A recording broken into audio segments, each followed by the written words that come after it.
Do you ever imagine what your life would actually look like if you woke up in the late Middle Ages? And depending on who you were, you could be waking up into completely different worlds. You might wake before sunrise in a one-room house with animals sleeping nearby, or open your eyes inside a crowded city above a noisy market, or maybe wake inside a castle where your entire day was controlled by status, expectations, and politics. Same world, completely different lives. In the late Middle Ages, roughly the 14th and 15th centuries, where you were born shaped almost everything.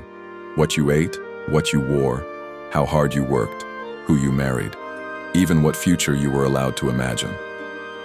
So let's spend one day there. One world, four very different lives. Most people began at the bottom.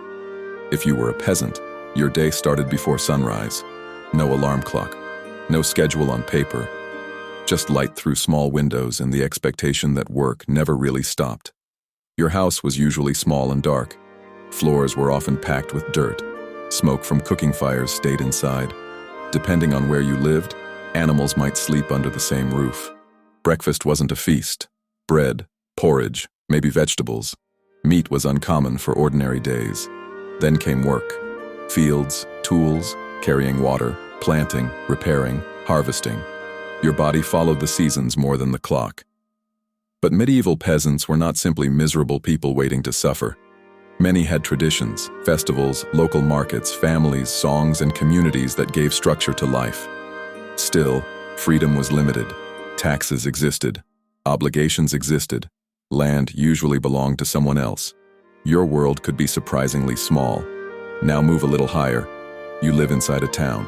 You are not rich, but you are not tied to fields either. You wake above a workshop or crowded street.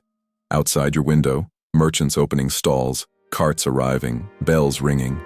Cities in the late Middle Ages were growing. Life was louder, faster, and more unpredictable. If you worked as a blacksmith, baker, tailor, merchant, or apprentice, your day depended on skill. Guilds controlled many professions. They set standards, they protected members, but they also limited who could enter. Success was possible, not guaranteed. A merchant with good connections could eventually earn more than some minor nobles. For the first time in generations, money started competing with birth, but cities were crowded. Waste management was limited. Fires spread quickly. Disease moved quickly. Opportunity and risk lived on the same street. Now imagine waking up somewhere almost nobody did, inside a castle. You are noble. Life looks easier. Sometimes it was. Your room is larger, your clothing is expensive, food is more varied, but your life may not actually belong to you. Every action represents family status.